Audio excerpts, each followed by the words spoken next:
Greetings, travelers. Greetings, travelers. Oh my gosh, you had to sing again. Of course, I had to sing again. I'm It's just awesome. saying. You know why I started singing today? Because I got another email from X, which we'll What? have to read for a listener. Yes. And Oh my it is goodness. actually a very flattering email. Normally, I don't read these things, but I needed to read it because I just didn't know if the end was nigh, as Oh my our good goodness. friend Rick Yeah. Hines would say. We hadn't heard from him in a little while, or her, or whatever. So, it's Them. them. Yeah. We haven't heard from them in a while. We'll leave it at that. Yeah. So, yeah. Yeah. No, so Okay. that'll be I'm exciting. excited to read that one. So, Yeah. good. I thought Well, you we'll be had doing some more. breaking news, though, Mark. Don't you have some breaking news? Do I? Let's hear the music. Oh, yes. We have a few breaking news stories, but we're going to keep it short. I'm just going to do one real quick that we found a wonderful store in Asheville that is called Pearl's Yarn, and it's just a knitting store, but they also do cryptids, and they have cryptid themed yarn, and they also have a cryptid themed yarn themed tarot deck, which is one side is yarn and crafting, and then the other side is cryptids. So feel free to use that as you will. We'll link them in the show notes. They're amazing. They were wonderful people. Follow them on Instagram and all the socials. We'll put that link to that in there. But that cryptid theme deck, I'm just like, oh my gosh, what happens if I draw the inverted Jersey Devil? Or I wonder what that means. That's not bad. I don't know. We're not getting into tarot and oracle deck reading right now. We have too exciting of a show today, Mark. Oh my gosh, yes. That's why I had to keep that brief. Okay. So, yes, we have a special guest today, and this special guest is also a big fan of one of my favorite movies. And I stumbled upon them on a podcast talking about this amazing movie. And I'm like, oh my gosh, this person gets it. But Erika hasn't seen that movie. So, or knows anything about it. So I'm bringing on this special guest to help me motivate you to see this movie, Erika. I know it's tough to get you to watch some of these spooky things sometimes.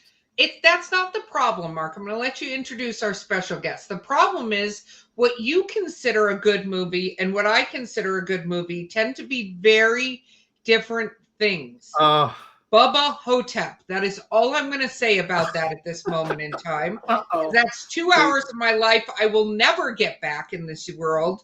But Wait a minute. That is one of the best movies of all time. All right. But anyway, let's bring on our guest. This is one of the people I love and adore her work.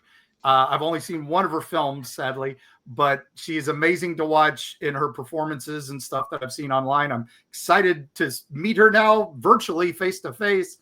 Please welcome Anastasia Elfman. Woo! Yay! Hello. And did you hear that blasphemy backstage? Yeah. I sure did.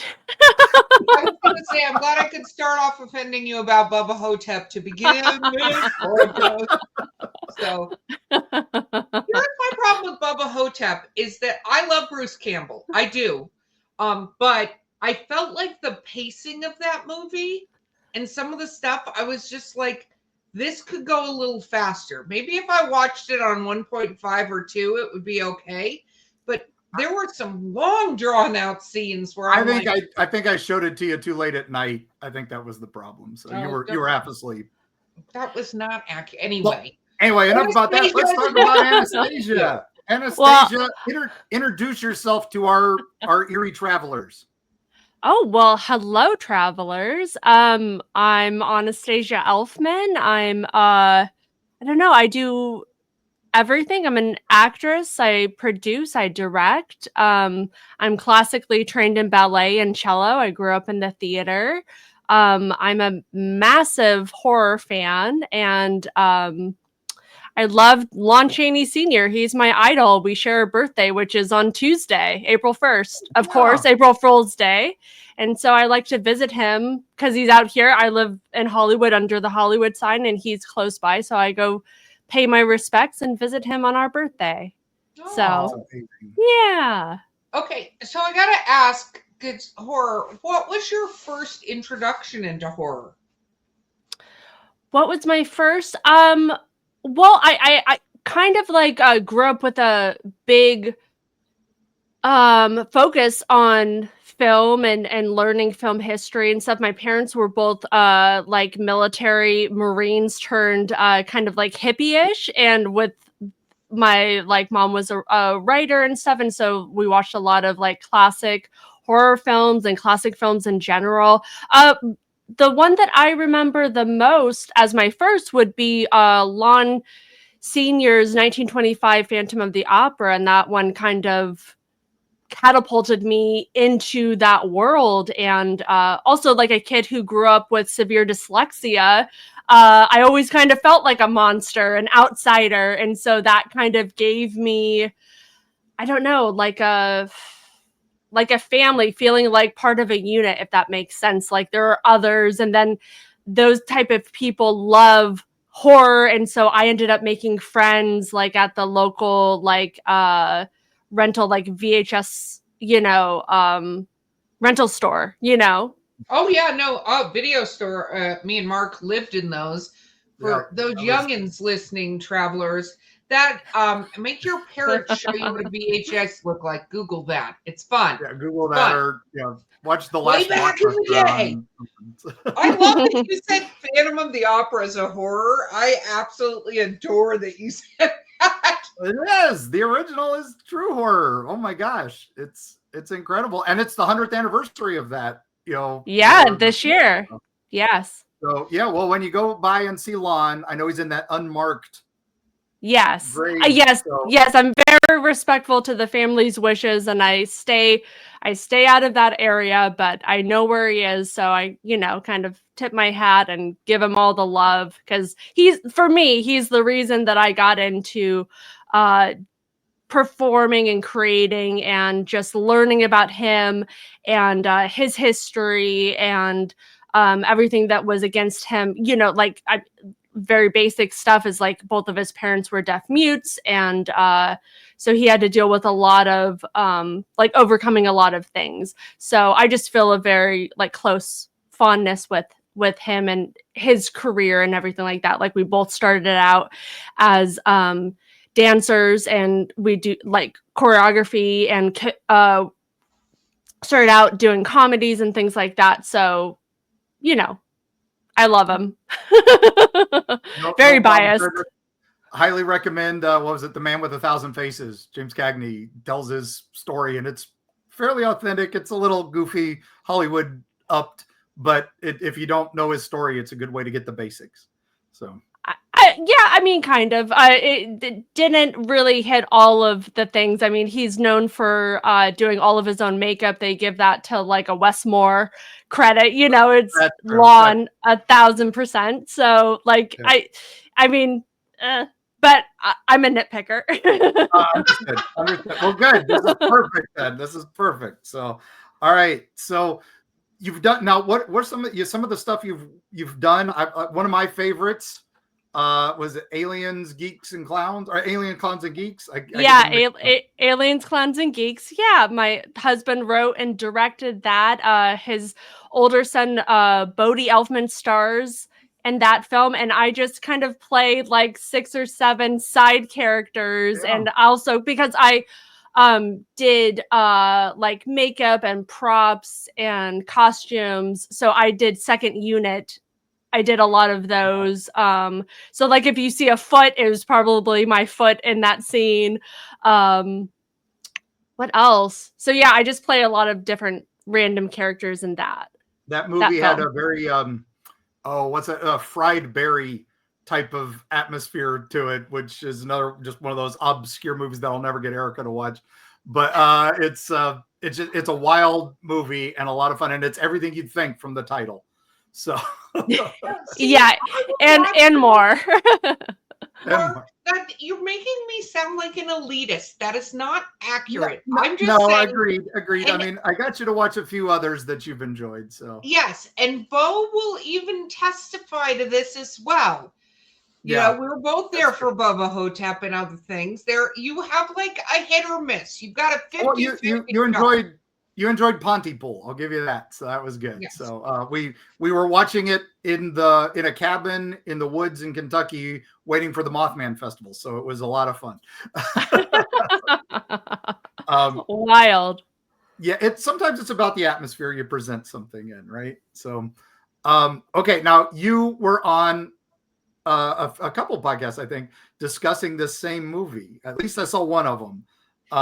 Yes. I mean, I love deep diving horror films. My favorite thing is like kind of because I've been going through the film festival circuit with our newer horror film called Bloody Bridget, which I star in and I produce and help finance. And so I've been meeting a bunch of like wonderful podcasters. And so we'll do an interview about like myself or like Rick, my husband. And so we'll do it together. And then the podcasters will find out that I'm actually this huge like cinephile and I love talking about horror films. And so they'll book me just on my own to like pick out my favorite movie. And so, I've deep dived The Uninvited. I like maybe twice before, but I always feel like, you know, when you're dealing with talking with other people, it's like you don't always get all of your thoughts out. And so I feel like I can always talk about my favorite films, you know, and then it gives them like I can use my little soapbox and just talk about how amazing they are. And now I'm a little bit worried that Erika hasn't seen it because there's definitely going to be some things that are spoiled. And I wish you would have watched it beforehand because I'm an elitist and it's such a wonderful film. No, some of our listeners aren't going to have seen it either, which is the whole point of this is let's get everybody to watch this amazing film. So let's say the first half before the break here, we will not talk spoilers as best we can. There will still be some things that are going to slip out. But then when we come back from the break, we'll do spoilers. So, but before we get started, then let's have you do a little bit more. Tell us about Bloody Bridget then before we get started on that. Then. So that way, in case they don't tune back in at the end, we can at least we can promote your new project. Mark, why are our travelers leaving us? You're done. You're done now. They're gonna stop, and then they're gonna watch the movie. About your amazing movie. They'll stop. They'll watch the movie, and then they'll come back.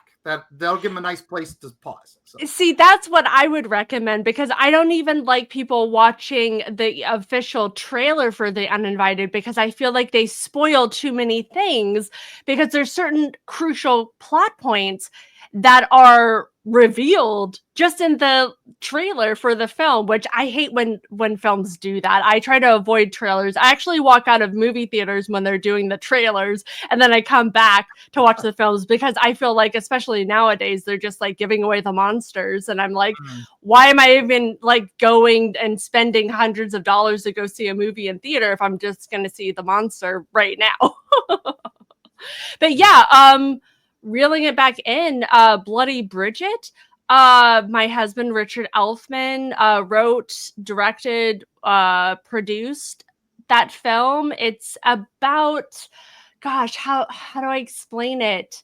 My character is Bridget O'Brien, and she's kind of like a I don't know. I would say kind of like a hopeless romantic dreamer who wants to produce these kind of like wonderful little burlesque pieces, but she's down on her luck and everybody's taking advantage of her. She's in Van Nuys and she has an abusive boyfriend who's cheating on her. She has an abusive boss who's just taking advantage, and then she kind of like she's down on her luck and she ends up meeting like kind of a voodoo deity, she ends up meeting him and in the underworld and kind of gets this power to become a Valentine vampire. And she's like, oh, what's that? And he's like, you shall see. And so she ends up going around and seeking justice and kind of ripping out like the people who did her wrong and saving women from being attacked. She rips out their heart and eats it in front of them. So it's kind of a fun film, and that's me back there. I love that as Bloody so much. Bridget. Yeah, I love vengeance characters. Like Mark will tell you, my favorite cryptids, my favorite spooky things are anything that is a female that's on a vengeance mission. One of my favorite things in the world. I'm gonna love that movie. Yeah. She's like empowered and the sort of justice, and she's just kicking ass and taking people's hearts. And actually, I mean, usually I do, like, my husband Rick, he does this spiel. So sorry, that was a little like choppy. It was perfect. Usually I'm just sitting there, and then they ask me like, what's my favorite scene and things like that. So when is it coming out? I'm all is in. It out? It's not out yet. We're talking with distributors. It's all like 100% self-financed. So we're kind of looking for the right fit. We've been touring with it to different film festivals from the south of Brazil to Canada and everywhere in between. And we generally, Rick and I, we travel with the film, and we put on these vaudeville-esque live pre-show events. So I come out as the character, and I have a victim in the audience, and I literally rip out the beating heart of an audience member and eat it on stage. So it's a fun time. And we had a screening event in LA where I got to, my victim was Bloody Bridget film producer, Brian Usna, who's a huge horror icon. And so I got to rip out his heart before the film. So it's a really fun time. I love producing these kind of live screening events. I've done them for like, what was it? For Hodorovsky's Santa Sangre, they flew me out to the Mexico City for the 30th anniversary screening. And so because I have a very strong background in props and costume design, so I can make costumes that are screen accurate. And then for that one particularly, I devised a system where I actually take off my arms and there's blood, and I performed. It was part of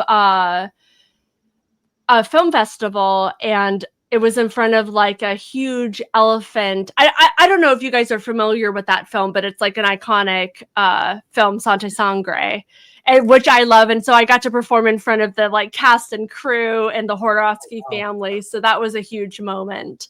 But I performed in front of a huge elephant casket in like this holy cathedral in Mexico City, on point, because I'm a ballerina. So one of the characters like is kind of like has a ballerina moment. So it was fun to bring that to life. Yeah. That William Castle would be very proud promoting your films like that. So. Yes. I mean, he's one of my main inspirations for kind of doing these like live kind of like hijinks, you know, like I love keeping, I mean, this day and age, you've got to have a gimmick to get the audience into the theater. And so I've found I feel like I don't want to give other people ideas, but I feel like right now I'm the only one who does these like very exact dramatic performances in front of films. Like I have a Suspiria one, I have a Joe Dante's The Howling. I have one of those where I literally transform in the moment into a werewolf. And so I love creating these kind of things because I'm like very OCD, and I love to like make it very screen accurate and give that performance, and also use the score from the film. So I like to do a full immersive experience, if that makes sense. Oh yeah, no, it does. But now I gotta ask: did you ever do Rocky Horror? Because I did so much Rocky Horror. No, I never did. Yeah, but the audience. Okay. Yeah. No. Now we got to get one for Bubba Hotep. That just Well, that those groups have done my husband's film Forbidden Zone, so they've like shadow casted that. wow. But what I do is very different from shadow. No, I don't shadow cast. I do a live pre-show performance that's very immersive, and it's just for like it's just to like set the stage work for like what they're going to experience with the film, if that makes sense. It's just like Totally. to bring the audience in and have just I don't know, just an elevated experience that I feel like nobody else is doing, No, which I hope nobody else does. no, I think that's yours. And now you mentioned elevated, so that's what we will talk about with our movie, because I think The Uninvited is the epitome. I guess it was the earliest that I know of what we would call elevated horror. I think Okay, that's explain what that means, Mark, to our lovely I audience. don't want to make it sound snobbery or anything, but I think up until this point, you remember the 1930s, Universal owned horror, basically. They had all the monsters. They had Dracula and Frankenstein, and they were not afraid of showing you the scary, the Bride of Frankenstein, Invisible Man. All that came out way before this, and they had dominated Hollywood. And ghosts were pretty much screwball comedy stuff. I mean, Topper had come out where it was kind of a friendly ghost, kind of Casper style. And then Abbott and Costello Meet the Ghost. You know, that's the level ghost movies were at. I think even Buster Keaton way back had done, you know, goofy ghost stories. So true. And or it was the what they call it, the Old Dark House, which was Universal's ghost story, but it wasn't a ghost. It was like a Scooby-Doo ending. There was a weird family, there were murders, there was this, but it was a Scooby-Doo ending. The ghost was, oh, it's the old man in the mask, stuff like that. So this was the first movie that took ghosts seriously, I think. I mean, there might be others, but this is the one that really hit. So, but again, it wasn't done for laughs. It wasn't done for gore. It was done for scares. And I think that's what we talk about elevated horror now, is the kinds that are the slow burn and build up. Although this really isn't that much of a slow burn as a movie. Especially, I just recently went back and read the original novel, and man, talk about slow burn. It definitely shows its age of being written in the late 1930s, early 1940s. Okay, We'll talk so about the novel now a little bit later. You led this. Anastasia, what is the elevator pitch for this movie? What is it about? What's it about? I mean, okay, I'm trying to think how to explain it without doing spoilers. Basically, it kind of opens up with a narration, and then we go to kind of a brother and sister that are exploring, I guess it would be like the English countryside, oceanside in this case. And they kind of stumble upon a forgotten estate mansion. They call it a house, but it's really like this huge property with numerous rooms. It's so gorgeous. I love it. And they kind of walk around. They're going after their dog that ran into the house after a squirrel, and then they end up looking around the house and they're like, oh, this must be for sale. And so they try to buy the house, but there's mystery happening. And I don't know. I mean, how do you explain this film without giving away too much? I would consider it kind of like a dark-rooted thriller, but it's also a romance, it's a comedy, it's so many things. And I think that it's just wonderful how the director, it's just seamless, the way that it ebbs and flows, and the score is so gorgeous. And how it's just so like light and fluffy, and then it's dark. We hit so many notes, just effortless. It's an effortless watch, but also it commands your attention. There is so much storytelling happening in this film that if you look away on your phone for 2 minutes, you've lost crucial plot points. And it's interesting when you think about this film being released, you didn't have home viewing. I wonder how like audiences were able to. I feel like it would have taken like 2 or 3 watches to really appreciate this film.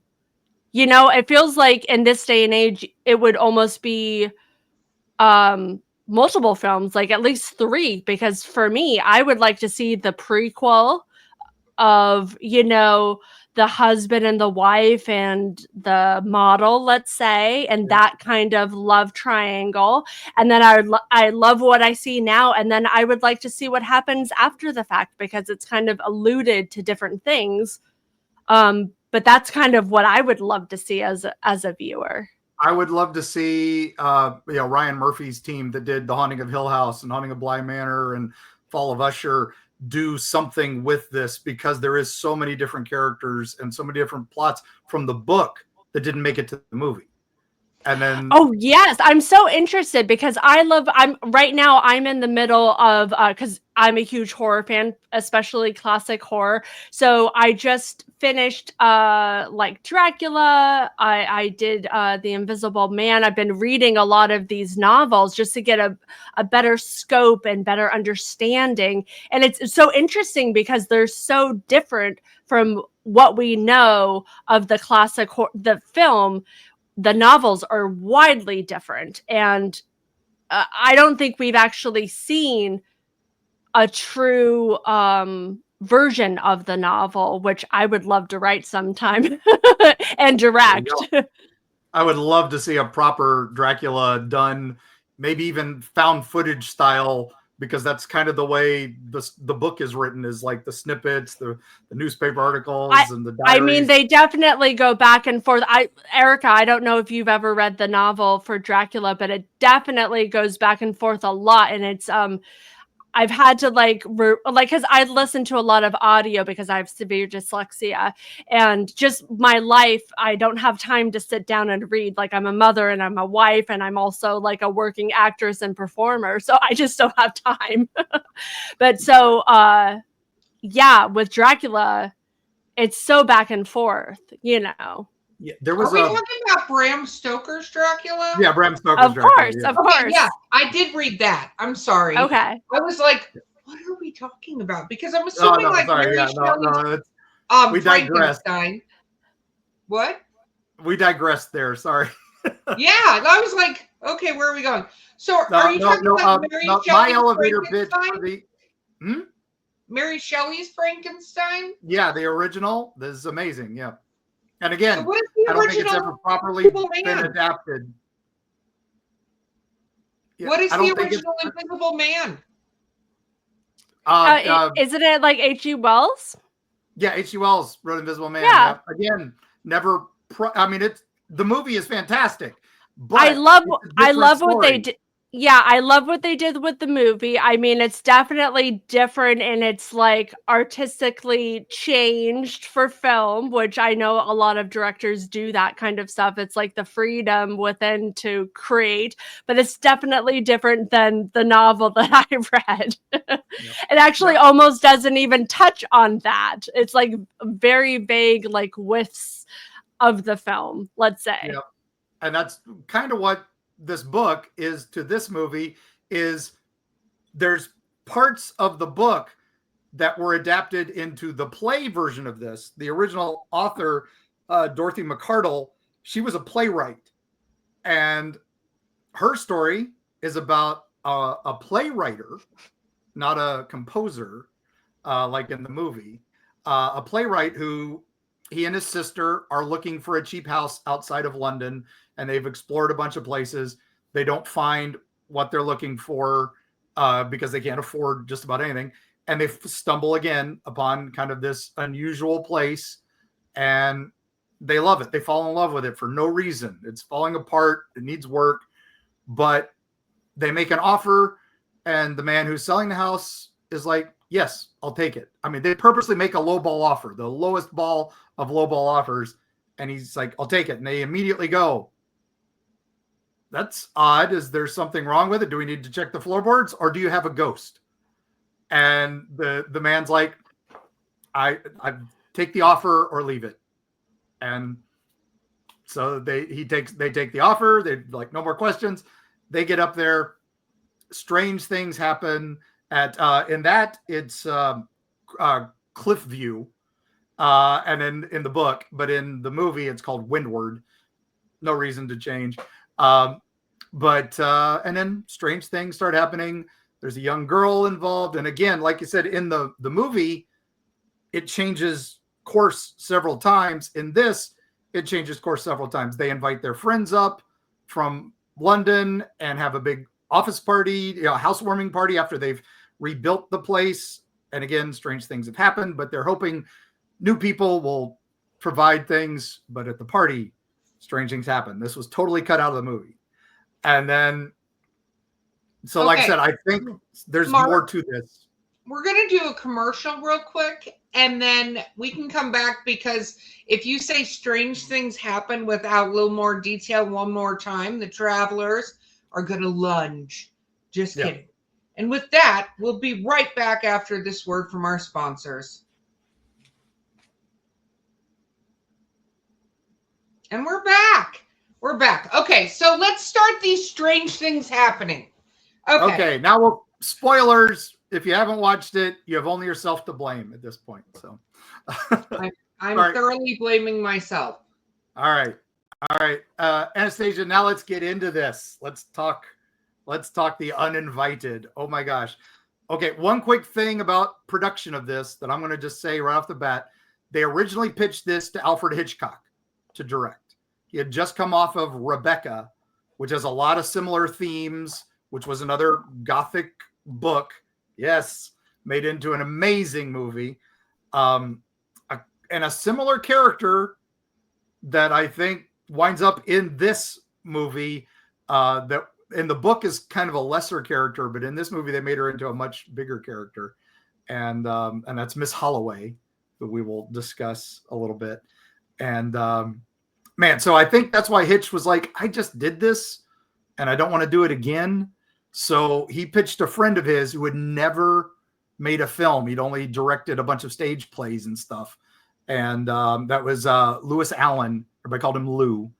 And then, of course, they cast Ray Milland as the lead, who is amazing. And then they cast young up-and-comer Gail Russell, who we will talk about a little bit in this tragic Hollywood story, as always. But so you can't talk about this movie without talking a little bit about her life. Because of what she was going through while she's making this movie. And then Ruth Hussey. I want to say Olivia because she just passed away, but Ruth Hussey, no relation. She was amazing as the sister Pamela in this. So that's our main cast. Okay.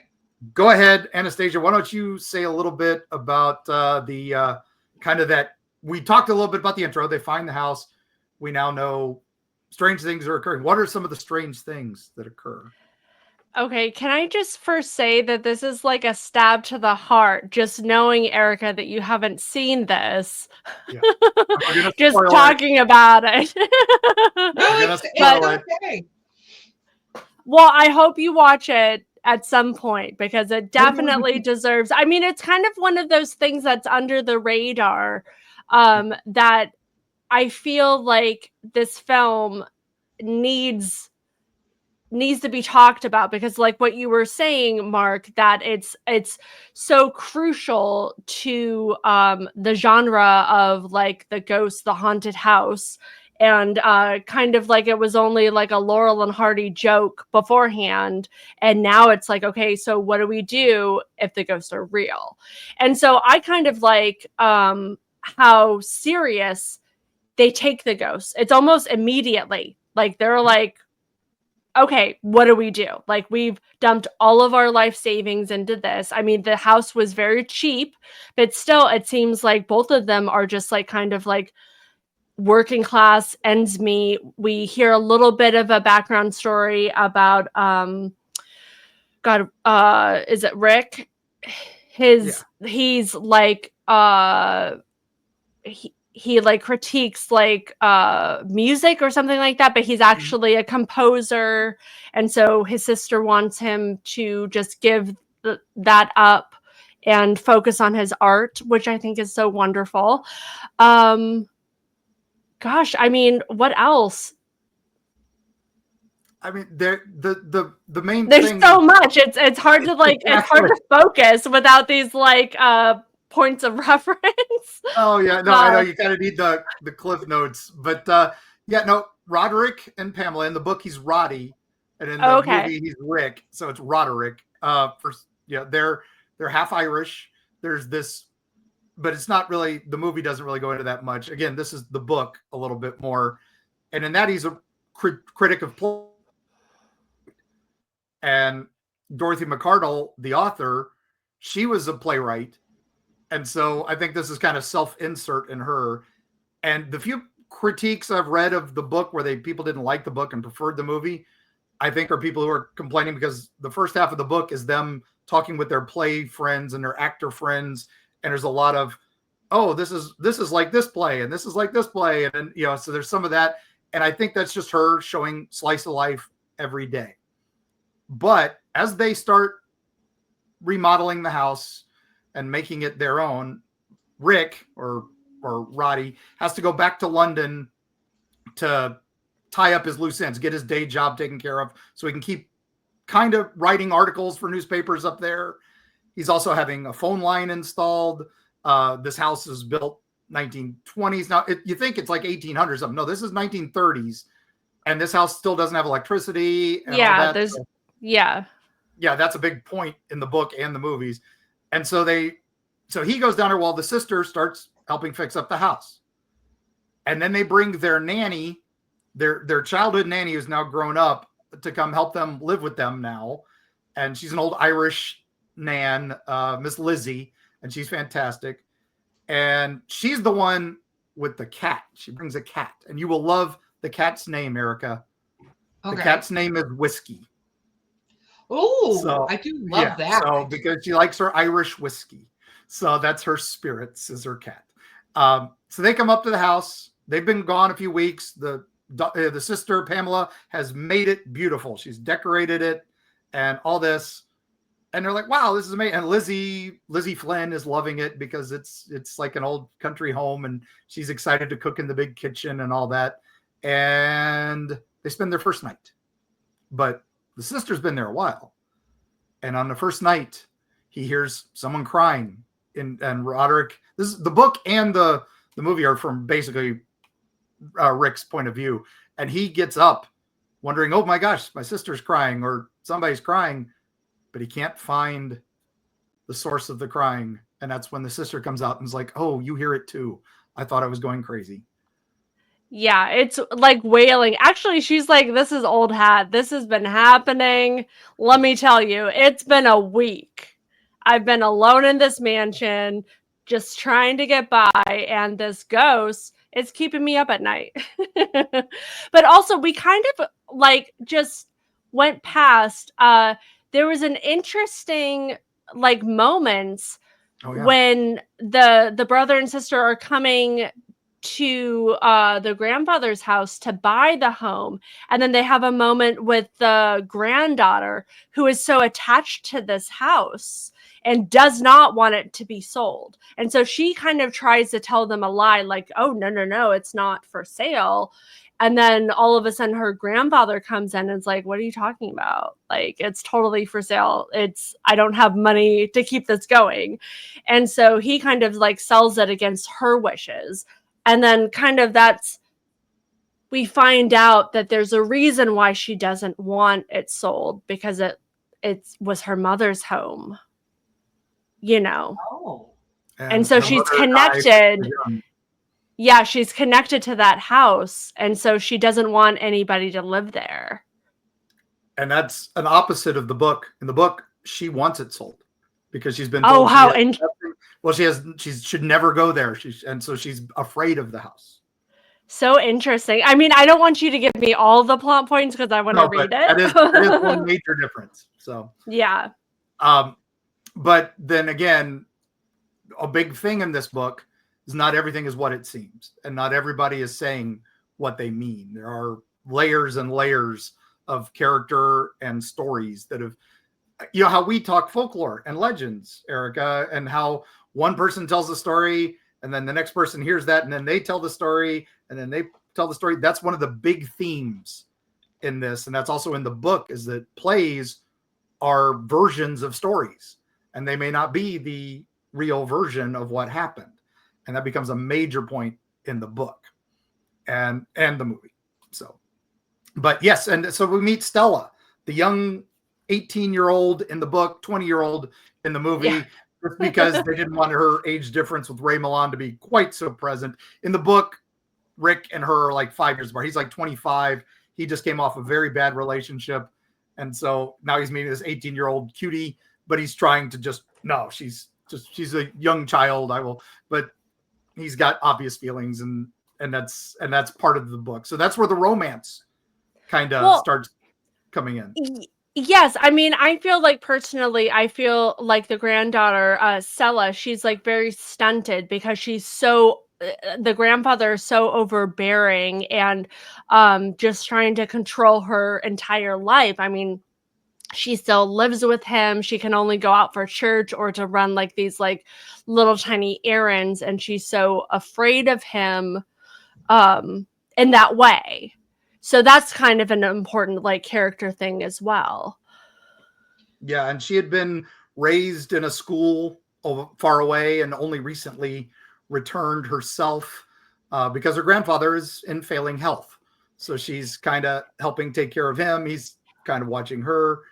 The mother was this saint of a woman, this amazing woman. Everybody who talks about her, she was the grand dame of the village, this little village, and never told a lie, never did anything wrong. And poor little Stella is growing up in the shadow of this woman who was taken from the world cruelly too soon. And her room is basically a shrine to her mother. There's a statue of her mother in the book. In the movie, it's a portrait. And her father was an artist, and he had painted her mother many times. And so there's portraits of her mother throughout the movie and the book. But he had another. And now we're going to get a little into spoilers, but not too much more. But we're just going to say he had another model. And that is what caused a terrific row at some point. And that's the gossip of the village that our wonderful Rick stumbles on. He's his first trip in town, and goes to this shop, and it's actually word for word from the movie, from the book. And he goes and he's buying some stuff for his house, and he sees postcards of the house. And he's like, oh, I'll take all the ones you got.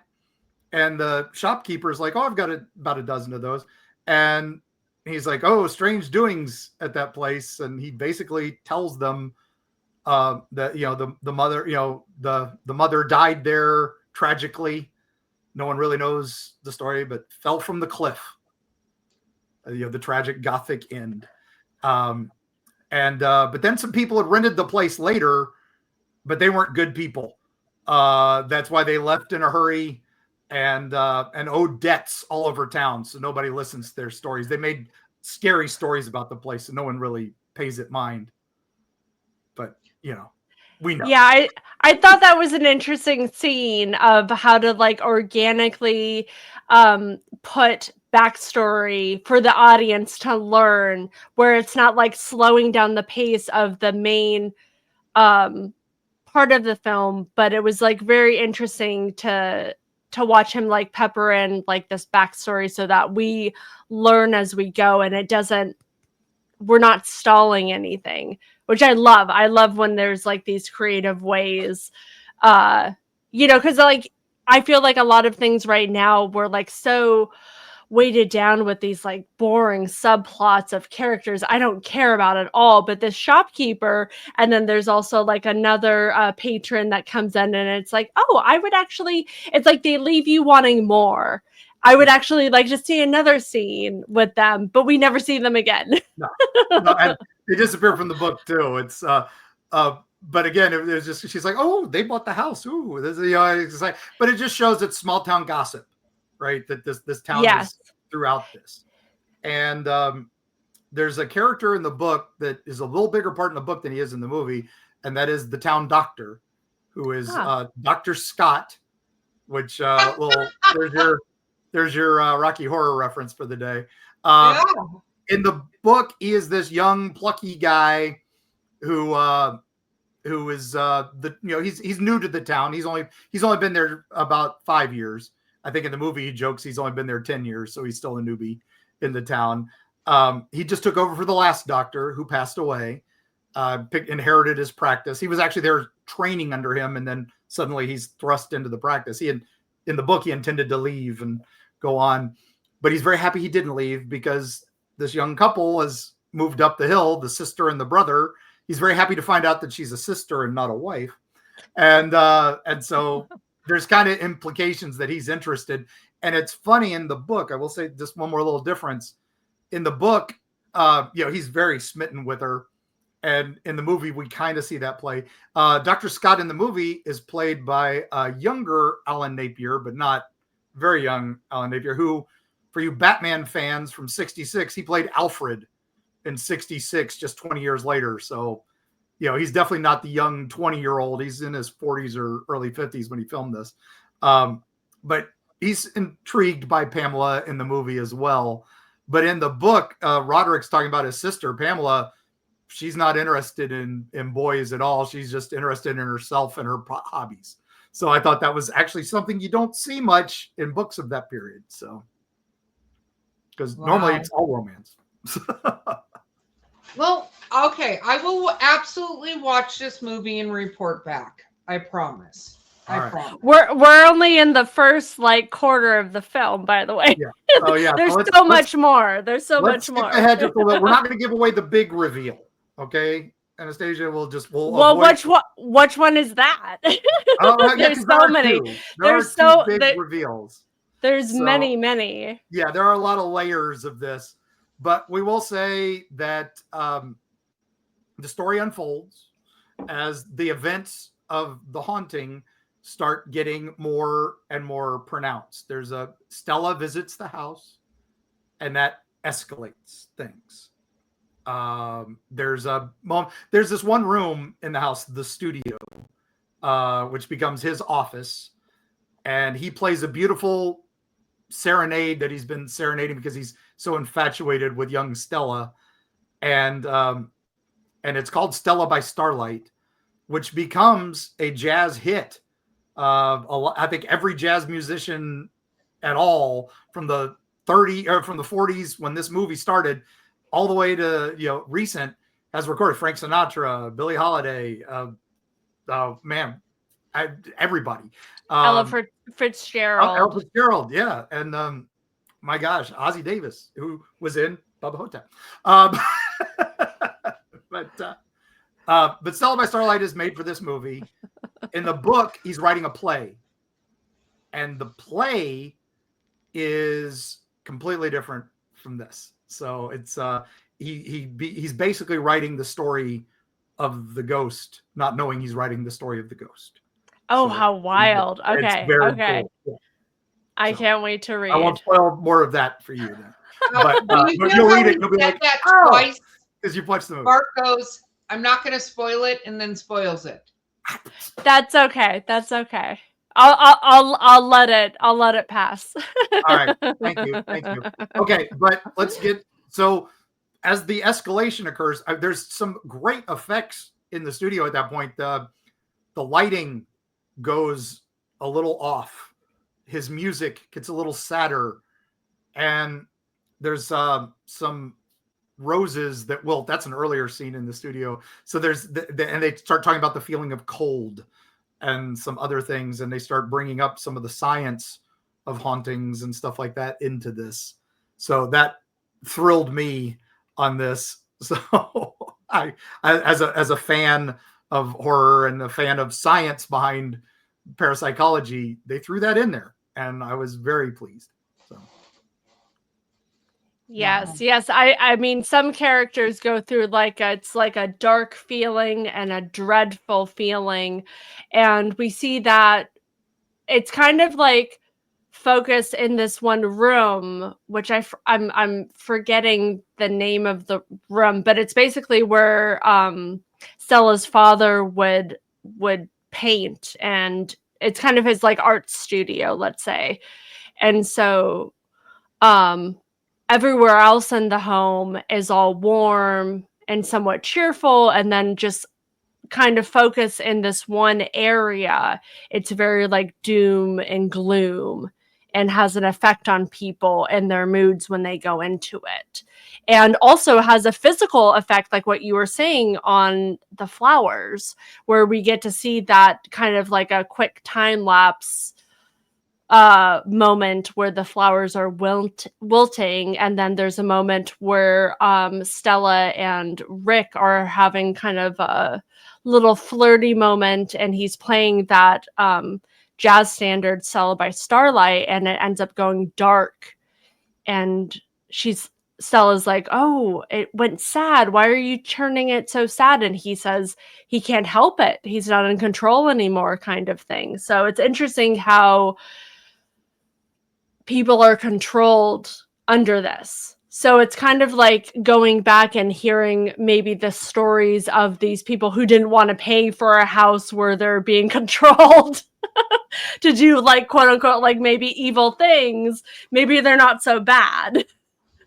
But that's such a small part of the film. So Oh, it's not like a major focus or anything, but no.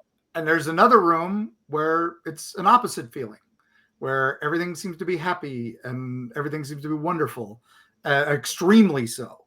And so that's plays an important part of the book as well as the movie. Now, one thing that was very cool in the movie is they hold a seance to try to figure out what's going on. And they do it old school style, not Ouija board or anything like that. They do the talking glass, which was very popular spiritualism in the 1800s, which is basically you put the letters around in a circle, you do the yes no cards, and then you use an upside down wine glass on the table as your planchette.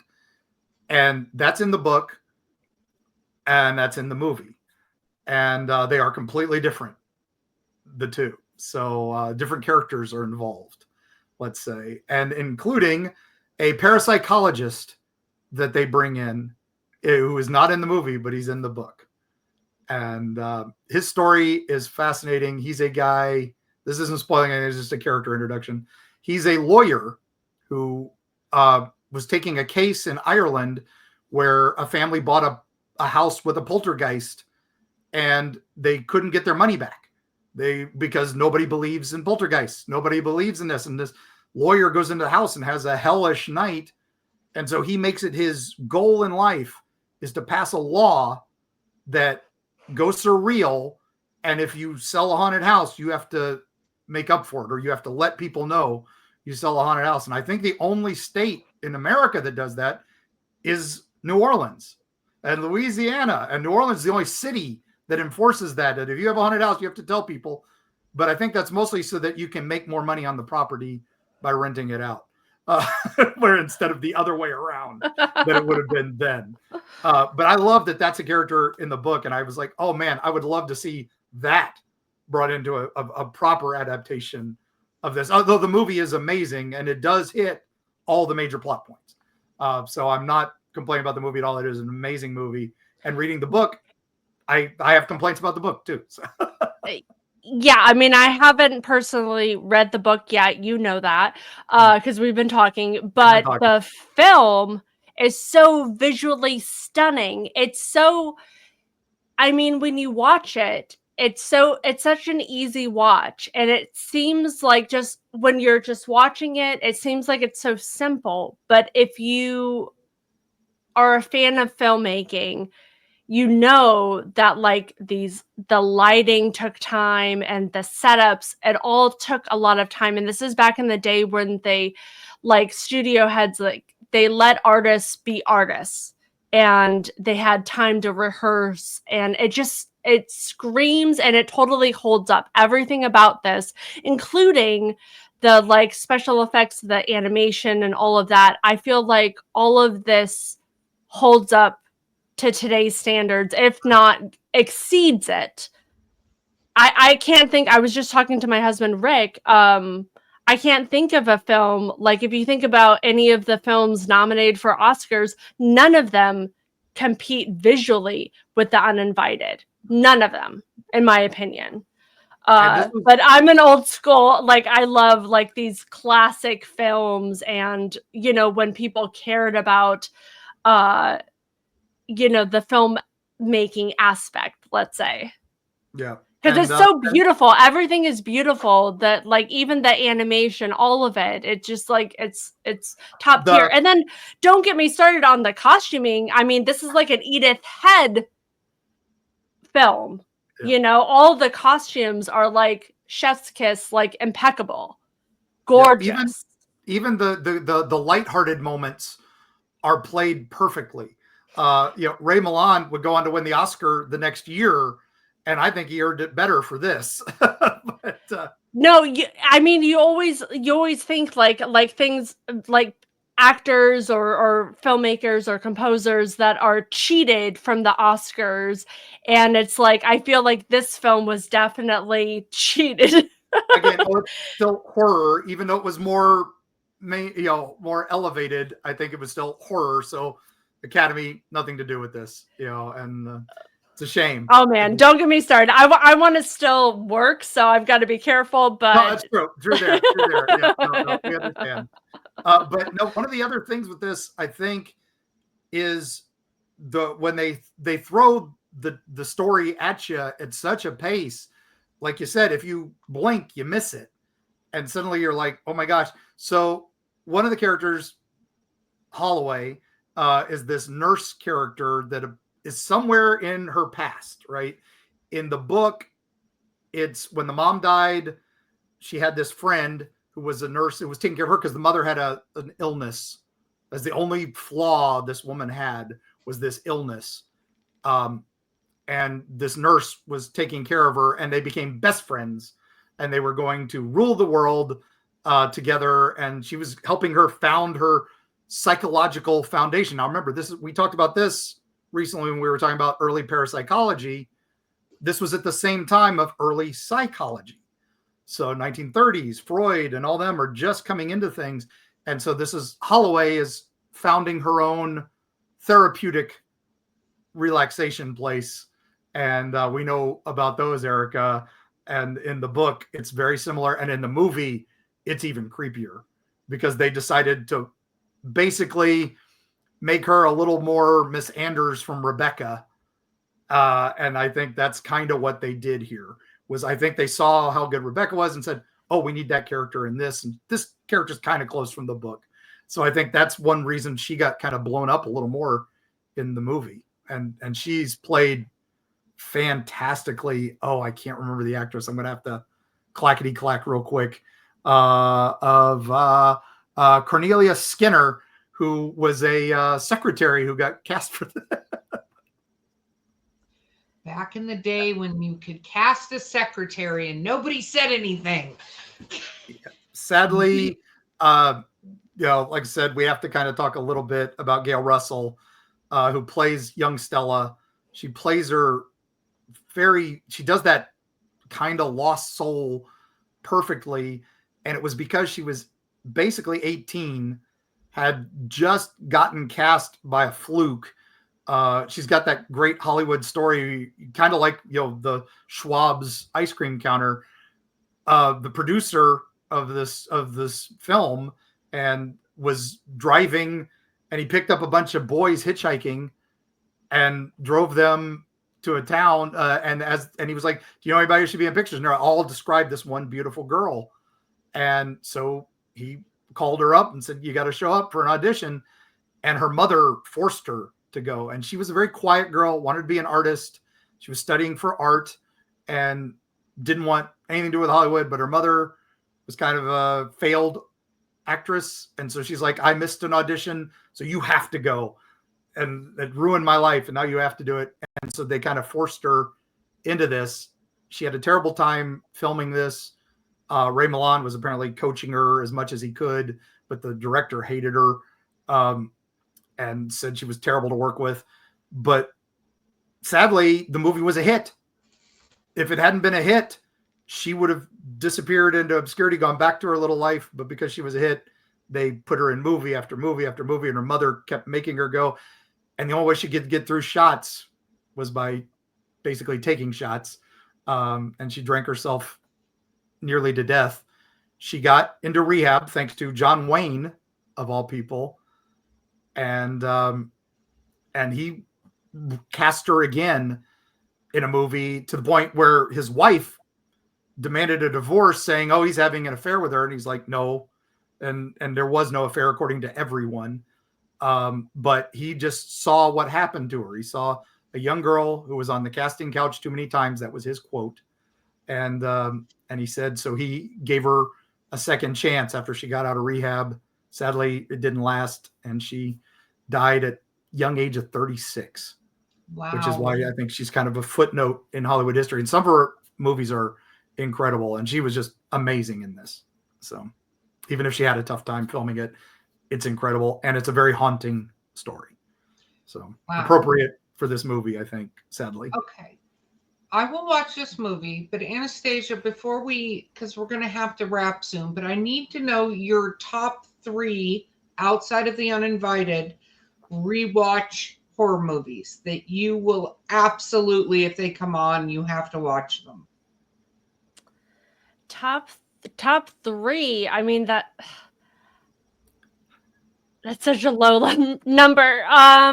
Trying to think. I love Death Becomes Her. I love The Thing. And what else? What else do I love? I love Gremlins. So those are my top 3. I love Beetlejuice, the original. I could go on and on. Yes, that's my problem. I try to narrow it down, and Erika knows that's why we have 2-hour episodes sometimes. Yeah, it's hard to consolidate, right? I think after Erika watches this, I know spooky time's crazy for all of us. So maybe in winter time, we have you back on and we do a full deep dive on this and go scene by scene. Oh, yes, please. I mean, I just feel bad that you're sitting here while we're just fanning out about this film and you're like, what are they talking about? This makes zero sense. No. Mark has some, do you see the shirt he's wearing right now that says Ghost Watch? Are you familiar with this one? Do you know what Ghost Watch is? I don't know. Okay. So no, I'm sorry. Nope. Mark, I'll send you a link. I'll send you this shortly after. I'll send you a link, but let me do the very sum up because that's one of the ones I watched. I enjoyed it. So he ended up watching this when he was in London. It's a British movie that appears to be a news podcast about a house and these this woman and her 2 daughters that are getting attacked basically by a poltergeist in this house. I think I've seen this. Okay. This sounds really familiar. Where it's they're outside and they're it's news anchors and stuff. Okay. Yeah. I think I've seen this. Yeah. Okay. It was done. I remember liking it a lot. Okay. Yeah. 1980s. And it was basically their War of the Worlds that caused a panic because everybody thought it was real. And they used real television personalities for the movie. And great Stephen Volk wrote it. We're going to have to get him on. I'm going to have to talk to him and get him on. He doesn't like to talk about this. He likes talking about all his other work, but we'll sneak him in here somehow. But I'll reach out. He owes me. So, but Anastasia, thank you so much. I think we've convinced Erika. I think we've convinced some travelers. And then, like I said, we'll give them time to watch it. And then in the fall sometime or early winter, when it's a little chilled out on the moors, And Yeah, yes, go pick this up. It's a good. I mean, I think this is just like a 2K release. I would love a 4K. I would love more like special features, but it's a really nice disc. It's gorgeous art. But yeah, do yourself a favor. Anybody who hasn't watched it, it's a perfect film. I find it a masterpiece. And of course, it's a cornerstone, and it's one of the reasons why we have these haunted house films. You know, it all started from there, taking the ghost seriously, yeah, which is so important. we Yeah. wouldn't have Poltergeist, we wouldn't have Amityville, we wouldn't have any of these movies without this one. And No, it's like, what if the ghosts are real? You yeah, know, and how do we deal with it? That's what yeah, we're dealing with this and film. I'm gonna have to get you a copy of the book somehow, Anastasia. I'll find a second one. I can't part with mine, but I'll find No, another one. no, no, no. I wouldn't. I'm a collector as well. I wouldn't ever imagine taking somebody's collection. But yeah, no, I just have to get on it. I have to do it. Yeah, I think the original UK release was called The Uneasy Freehold by Dorothy Hmm. McCardle. And she had been a nonfiction writer and a playwright before this. And she very dramatized, wrote accounts of the Irish wars for independence. And, you know, and she was on the wrong side. So she spent some time in jail there. And so she wrote about that. And I think she sneaks enough of that into her later works. But this was her first huge novel and spooky, and it's definitely worth a read. So we'll put a link to that as well in the show notes.